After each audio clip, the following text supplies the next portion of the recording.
Good morning guys. Karong adlaw akong i-review ang bike nga nagkantidad og 15,000 budget nga mountain bike nga ang brand is Reco. Okay. So ako unya ang ipatan-aw sa ninyo ang Intero bike aron makita nila kani nga bike gipalit na ko diri sa Usami City sa Winston Bike nagkantidad og 15,000. So ako ning i-review nga bike kung sulit ba gyud sa ato ang budget. So una magsugod ta sa iyahang grip. Ang iyahang grip bitaw hawid kay sa imong kamot. Day nindot siya hawiran. Dayon kaning iyahang kuan diri manubila diri is alloy. By the way kaning nga bike kaning worth 15,000 is alloy ni siya. Alloy ni nga bike. Then alloy. Then ang iyahang brake is X-Spark na ug ang iyang shifter mao ang kuan ni siya Shimano. Parehas ra pod sila sa pikas ra gihapon. Dayon ang iyang telescopic fork o ang iyang shock mo ni ang iyang gulot sa iyang pag-untol. Dayon iyang ligid kani by the way kani nga bike is 29 ni siya dako katuning kinadak-an na siya 39 kabuho 39 or 36. So mo ni ang iyang yanta and then kana og ang iyang disc brake niya. Okay, so dili ni siya tubeless guys, kuan ni siya katuning interior type na siya interior.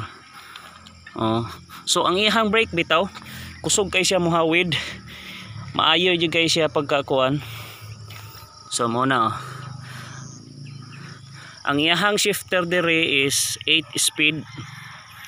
1, 2, 3, 4, 5, 6, 7, 8. Mo ni ang sa atras nang tawag ang atras. 8 na ka sprocket diha. Na siya dire. Ang kani 1, 2, 3 dire ni siya sa iyahang pedal. Tulo ka kuan. Dayon ang iyang bangko guys humo kaayo siya. Dayon naalang ko issue ani og long ride bitaw sakit sa lubot. So dapat magsuot yung katong na i-foam. And then mo ni ang iyang kuan alloy sad ni. Mo ni ang iyang pagpaluag, pagpahugot. Now, og magpaluag ka, birahon ra nimo ni siya. Then isaka nimo. Then og magpahugot ka, yan ra pud nimo nigbalik. So direta sa iyahang pedal guys. Shimano ang iyahang kuan. By the way, mechanical brake ni siya, dili ni siya hydraulic.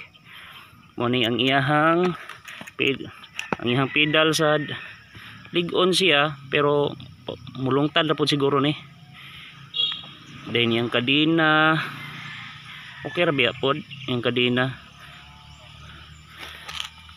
Then ang iyahang sprocket which is 8 speed. Ang issue lang ani guys pagpalit na ko ani is dili ni siya mao ang iyang sprocket. Giilisan ako ni after 1 week kay naguba. Natingala ko nga ning case naman siya diri dapita. Naguba na di ay siya. I don't know nganong dali ra naguba. Siguro defective na gito siya daan. Kay so far wala may issue daw kuno sa mga na malit ani nga mga bike. So kani muni iyang shifter sa atras. Okay kay siya. Nindot siya mo shift paspas. Dayon muni humok ang iyang kuan So muna guys. Dahil na po siya kuan kaning reflector reflector nga suga para dali ra ka makitaan kung nag-ride ka gabi So kani nga bike is 15,000. Dayon nindot siya sakyan, nindot siya drivean, kusog sa siya. And then mo ni ihang brake sa atras. Gwapo ang ihang groove dayon kusog kay siya muhawid. X-Spark. And then naa siya stand kung kapuyon ka i-stand lang nimo. Dayon gaan kay siya guys. Gaan siya nga bike. Then kusog kay mo dagan.